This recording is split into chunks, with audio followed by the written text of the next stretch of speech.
guys, welcome to the first episode of RiPA Bites 2017. Isn't it exciting? We are in our third year. Can you believe that? 3 years of us guys rambling on and you guys listening to us. Well, all four of you anyway. So, hi guys, how you been? Good. Yeah, wonderful. All right. Feel that enthusiasm and dynamics coming through there. So to kick the year off, we was having a little bit of a talk before we started filming on conspiracies and urban legends. Mm-hmm. What is the difference? I'm not very good at telling that. Well, I don't know. All I know is that I like urban legends. I think we've all got our own ideas, but as I said, I think conspiracy theories are the more, to me it feels like they're more modern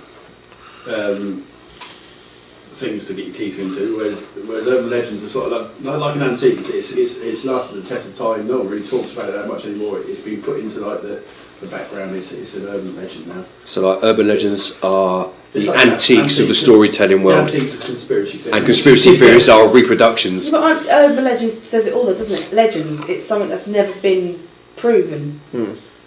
Whereas conspiracy theories, I suppose, they're sort of like... Because it's a theory that hasn't been proven either. But then the legends are still theories as well, because that one, your favourite one about that song, with the screaming in the background, is never been proven. Was it Love Roller Coaster? Yeah. Let's play a clip of that now.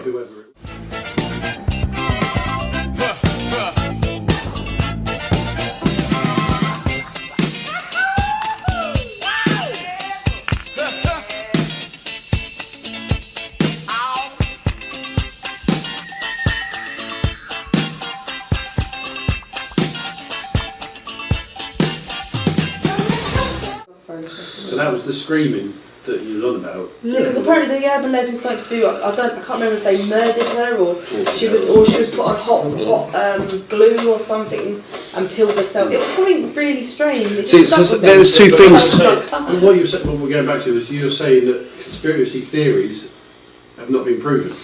And that's not been proven either. That's an urban legend. No. And there was two things that you picked up on. You wasn't sure whether she got murdered or whether she was being covered in hot glue. I can't remember. I can't remember what the full story was. But in my situation is, what's more talked about? That song or 9/11? 9/11? What's that? It's that between... Where have you been? Between I towers. don't think I've heard of 9/11. You're lucky then. Twin Towers. That's Lord of the Rings. Twin Towers? Twin Towers. Two towers. Am I in the wrong place? Have you just suddenly awoken from a coma or something? No. Well, it's trying to be funny, but obviously it That fails. sort of stuff is more talked about than your song. Yeah. That's because I think conspiracy theories are based on realism. Like something that has happened, but why did it happen? Nobody really wants to admit to it. Kind of like cover-ups. The song has happened. But urban, but it was a It was back in the 70s, though, wasn't it? It's the same situation as 9/11. It's something's happened. There's something that maybe someone's been hurt, injured, or killed. Whatever. Have they though? Yeah, There's no actual they proof. inspired her to scream. You know, They thought, we'll start up. It could have been why they're selling the song itself. It's not like what you class as, or what you may class as a proper urban legend. Like where we come from, Aylesbury, there's the urban legend of Jasper Jackson. Oh, good old Jasper Jackson. It's a myth. I suppose more of a myth than a legend, I suppose. It's something that's been started from. But it's basically you go to somewhere. St Mary's Church, you knock on his grave 3 times, say his name, whatever, and he's supposed to come and hold. Again, we're still crossing, but that's what I would say is more of an urban legend. There's two different stories of him, though, isn't there? There's one where his wife apparently killed him down by the steps. Yeah. But the legend is you knock on his grave 3 times and he comes and haunts you. Exactly. And that's what we've researched on urban legend is urban legends are located to a local area. So that one would class as an urban legend, whereas your song wouldn't because it's a general song. No, I disagree with that because urban legends travel. So what happened in one area could happen in another area. So I don't think the localisation is what makes it an urban legend. I think the way it carries from place to place and the Chinese whispers and the way it changes over the years. I think that's where the term urban comes from because it's it's a certain area or something.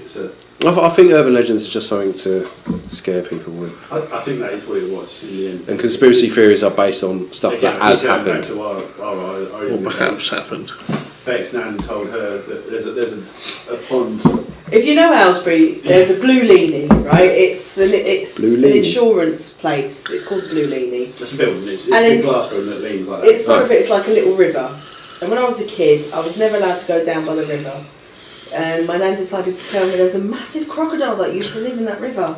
Still does. Yeah, apparently so. And he does sometimes come up and eat children if they get too close. Urban legend. No. But what it's done there, because it's now an urban legend in your mind. Well, it's like my nan used to say. Urban legends are there to protect people. I can relate to that. It's a scary story that scares kids from going down to open waters and drowning. When I was growing up, Milton Keynes area, we've got a place called the Blue Lagoon. Oh, the Blue, yeah. And it had... Oh, strange. Blue Lagoon. Blue Lagoon. See what's going on here. And there was a giant pike in it, and it was a man-eating pike that lived in the Blue Lagoon. So it stopped your kids going into it. Although when I was at school, we still went into it because we went to try and find it. So our urban legends just lies told by our forefathers to protect us. It's like nursery rhymes. They're based on actual events. They're Ring of Roses. That's about the plague. It's basically because back in the old days, if you especially about the King and Queen, if you'd been caught whispering and spreading rumours about the King and Queen, you'd have been executed for it. So Jack and Jill is about the King and Queen going out for a little affair or something, isn't it? And Humpty Dumpty is a canon. Yeah. So it's all whispers, and it's and Ring of Roses is about the plague and so dropping down the it's just their way of spreading the stories around without getting executed for it. So spreading the stories, but without saying. Oh, history lesson as well. We're not just all stupidness and nastiness. We're not just all prick faces. We are quite clever. Sometimes when we're sleeping. I had a really good point there, which I was going to bring up, but that's totally. So I think we're back to conspiracy theories and urban legends. What's your favourite? Are you a conspiracy theorist or are you an urban legend? I think I'm more of I prefer reading urban legends, but the urban legends that get me is like that you get stories that they tell stories, but it couldn't possibly happen. So how can I put this right? Bigfoot. This is going to be cut. No, not Bigfoot, but it's like a girl was walking down the road alone, and she bumped into a man, and she said hello to the man, and they fell in love instantly. Then they found the nearest cliff, and both jumped off together. Okay, that was an abridged version. It might not even exist. But the point is, how do we know she was walking alone if she was alone? How do we know she bumped into a man? Because there's nobody to report that story. There's a third party there to see the. Yeah. So you got one and two, but they're both dead, so they can't. Yes. So whoever's telling the story, it's like, well, how do you know that? Because you weren't there. So I think that's an urban legend. Where conspiracy theory could be, I saw this girl speaking to him, and now she's an international CIA agent, blah blah blah blah blah, and she committed suicide because she knew too much, and she took him with him. That is where the conspiracy theory comes into it. But yeah, urban legends are more fun to read. I just thought of another urban legend that, as a kid, the one where they go to a haunted house or something like that, and they use the phone because their car's broken down, and the police come and say, the wife stays in the car or something. I can't remember the full story again. And he goes to the phone. That sounds like and a picture show. He goes to the phone, and the police then come and then knock on the window and said, can you get out of your car very slowly? Because the murderer was in the car? No, because he was bashing the husband's head or something right near. I can't remember. On the roof? Yeah. I think that's an old one as well. A little more fun than conspiracy theories. Conspiracy theories are just boring and political. Yeah. No, he's a conspiracy theorist. Used to be. Chemtrails, what are those shit? We'll save that for another show. Seriously, that's a conspiracy theory, chemtrails. And it's just, shut up. Probably it's where contrails got changed into chemtrails, and we're being poisoned from above. Yeah.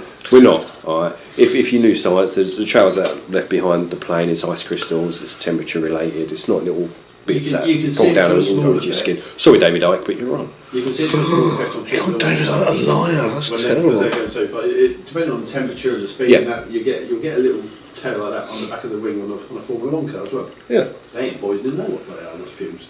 It's the government that's putting stuff in the fumes. I mean, with the second one, you can see the bombers going over, you can see the ice trails coming off of them. So who are they chemtrailing there? I don't know, I went round exactly. They're not, it's just ice, you say, ice crystals, as it is. Well, going back to urban legends, there was one that sticks in my mind. I've got books on it, I've heard and read a lot, but one that sticks in my head for God knows what reason. There was a bloke who used to collect his toenails, and he kept them in his loft in boxes. He was having a bath one day, and the roof gave in and crushed him under his weight of toenails. Oh. I think that's one of my favourite urban legends. Isn't that programme about urban legends? That the one Most Haunted? No, the one with that bloke who's covered in teeth. That's just so creepy looking. It's a new programme, and I'm sure it's all about all the old urban legends that they used to have. And the kid was taken, and I should watch it really. He's just completely covered in teeth, Oh, yeah, that's and right. he takes kids for their teeth or something. An old show, it used to be on Urban Legend, was Beyond Belief. Oh yeah. Can't remember who presented it, but he was a guy with this beard and whatnot. That's all I can remember. But yeah, he used to do these stories. Some of them were true, some I weren't. used to watch Mythbusters. Out of context. Well, there wasn't Tales of the Unexpected based on some urban legends as well, Yeah, I think it's all based on it's Twilight Zone. where everything's based on Then something. X-Files. American Horror Story is a bit as well, isn't it? They've got some urban legends there. Yeah. I think urban legends are like horror stories that have a ring of truth to it, and we want to believe that because we want to be scared. We like to be scared. Like the Boogeyman and Jack-o'-lantern, that's another one, isn't it? Old Jack. Comes from turnips, not pumpkins. Yeah, but- exactly, yeah. Yes. So yeah. So, what's your favourite urban legend? Are you conspiracy theorist? So, what's your favourite urban legend? Are you conspiracy theorist or? So, what's your? So there you go. What's your favourite urban legend, or maybe you believe in conspiracy theory? What is your favourite one, and what one do you really want to push? Let us know. Let us know in the comments below. So before we go, your favourite urban legend? I don't know, I just like urban legends generally. I think they're more fun than conspiracy theories. Becca? Well, the one that stuck in my mind is the one that you showed earlier about the song. Ever since I was a kid, it just stuck in my head. Alex? It's a Ghostbuster Pimlico in London. Till next time, folks. Goodbye, my friends. Goodbye.